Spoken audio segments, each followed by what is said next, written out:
What's up fighters, this is your boy Zawad Super Siam. আজকে আবার চলে আসলাম আমরা অ্যাসেম্বল ফিটনেসে। আজকে হলো গিয়ে আলফাজের training block week 2 periodization week 2। আমরা আজকে আলফাজের বক্সিং নিয়ে আবার কাজ করবো। Will basically work on the straight punches. আজকে আমরা স্ট্রেট পাঞ্চ নিয়ে কাজ করবো, স্পেশালি 1 and 2 অথবা jab and right or jab and cross. এটার কম্বিনেশন, এটার ইউজেজ, এটা কেমনে অ্যাটাক করা যায়, এটাকে কেমনে ইনভেড করা যায়।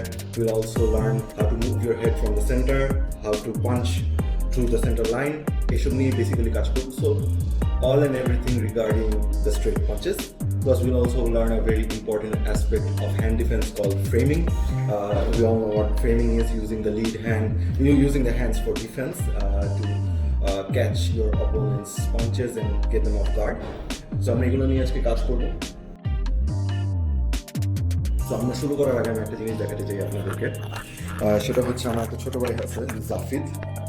ও অ্যাপারেন্টলি একটা গ্লাভসের ব্যবসা স্টার্ট করছে, বক্সিং গ্লাভস, যেটার নাম হচ্ছে ড্রিভেন। ও আমাকে এক পেয়ার গ্লাভস পাঠাইছে, আমি এখনও পরে ইউজ করি নাই, বাট সো ফার আমি বাসায় এটা পরে দেখছি। Feels comfortable, feels great. আর একটু ডার্কার ব্যাকগ্রাউন্ডে দেখাই আপনাদেরকে, লুকস গ্রেট টু। মুই থাই খেলায় আমরা বক্সিংয়ের মতো এত হেভি কম্বিনেশন দেখি না কেন পাঞ্চে? এখানে একটা প্রশ্ন, যে বক্সিংয়ে যেরকম পাম পাম পাম পাম পাম পাম 10-12টা কম্বিনেশনও মারা ফেলে, হ্যাঁ এত মারে না, আমি রিয়েলিস্টিক বললাম, বাট 5-6-7টা কম্বিনেশন মারা ফেলে। কিন্তু মুই থাইতে আমরা এত কম্বিনেশন কেন মারতে দেখি না?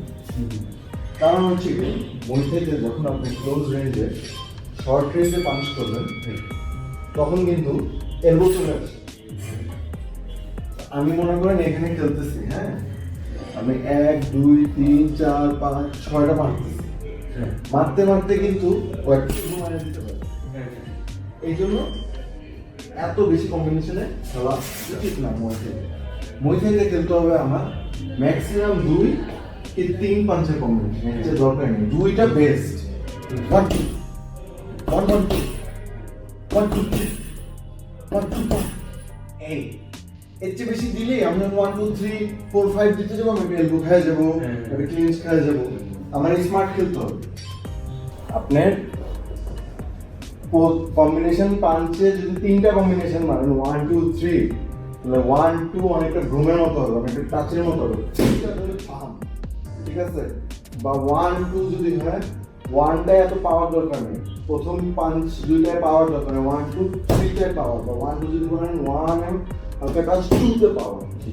এটাই কি হবে, আপনি ফাস্ট মারতে পারবেন, এনার্জি কম লাগবে, প্লাস হচ্ছে ও 1 যদি আপনি জোরে মারতেছেন নাকি টাচ মারতেছেন ও তো জানে না, ও তো 1 দেখাইতে যাবে, এটা ধোকা খেয়ে 2টা বসে যাবে।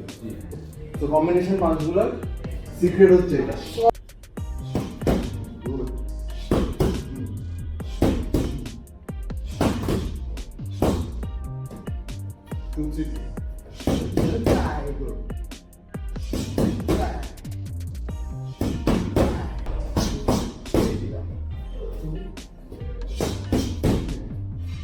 আপনি তো মারতেছেন আপনার সোজা, আমরা আসলে 1 আর 2 নিয়ে কাজ করতেছি, স্ট্রেট পাঞ্চ কাজ করতেছি।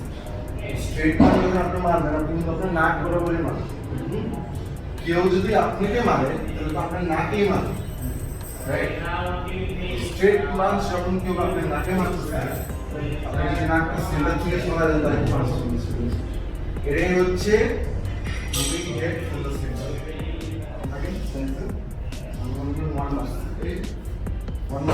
চলে গেছে, এখানে বসে বসে থাকলে আমার এসে চলে গেছে।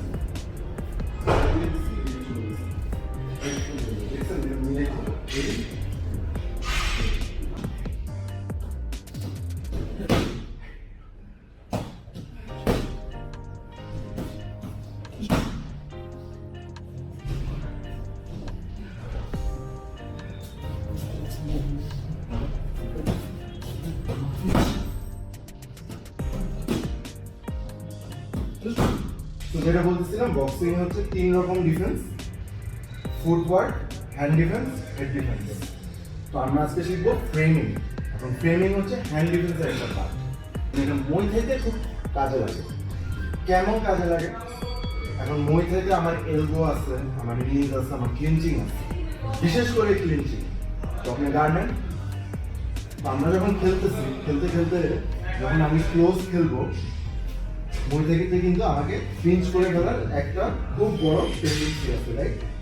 তো আবার কি করি, খেলতেছি, ক্লিনচ করতে যান, না আমাকে দুই হাতে ক্লিনচ করো, এই দেখছেন আপনার কি হবে, দিন হ্যাঁ, আবার এই সাইডে আসুন, ঘুরেন, আবার যদি আমাকে ক্লিনচ করতে চান, দেখছেন আমাকে এখন ক্লিনচ করার চেষ্টা করুন, পারবেন না কিন্তু, হ্যাঁ আরেকবার করেন, প্রস্তুত। আমি এই যে নাম আনছি এখানে এই যেটা আরেকবার স্মুথলি করি, স্লোলি আসেন। এই হাত যদি সবাই দিই, আমার এটা যদি খুলে যায়, এটা খুলে যায়, এটা খুলে যায়। সো এটা বেসিক্যালি কি করলাম, বেসিক্যালি করতে হলো গিয়ে আমি যখনই আমরা ক্লোজ ক্লিন করতে আসতেছেন, আমি এই ক্লোজ গার্ড থেকে বেসিক্যালি একটা লং গার্ড নিয়ে নিচ্ছি। আর এই হাতটা আপনার এই শোল্ডারে ধাক্কা দিতেছে, আর এই হাতটা তো আমাকে প্রোটেক্ট করতেই যাচ্ছে। সেটা কিন্তু খুব স্ট্রং, আমরা আপনাকে ধরে ফেলছি। এখান থেকে আমি যদি এখন এই হাতটা এই হাত দিয়ে আমি এই হাতটা কন্ট্রোল করতে পারতেছি, এই হাত দিয়ে এই পুরোটা কন্ট্রোল করতে পারছি। যদি সরাই দিই এই লঙ্গার এটা দিয়ে এটা ধরবেন, এই আমি আপনি ধরতে পারতেছি না, দেখছেন আপনার হাত লম্বা, আমি ধরতে পারতেছি না।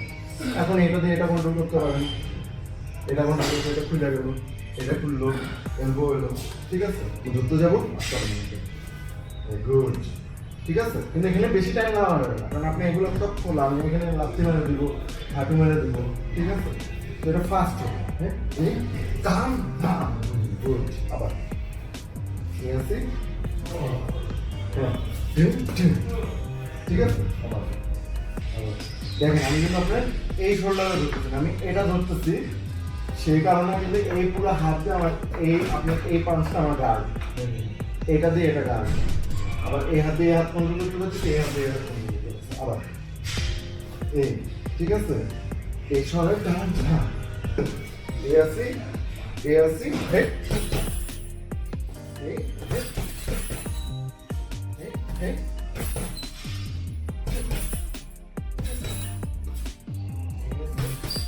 লম্বা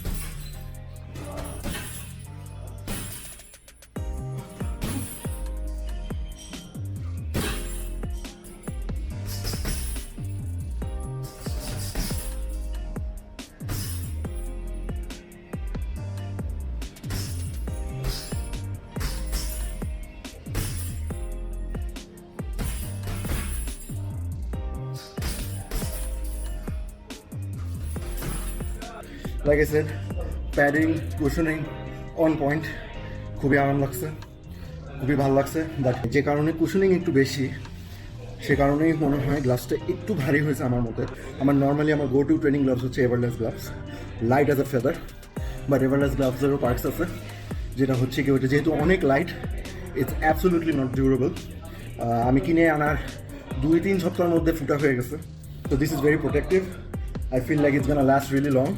বাট সেই কারণেই মনে হয় একটু ওয়েটটা বেশি হয়ে গেছে।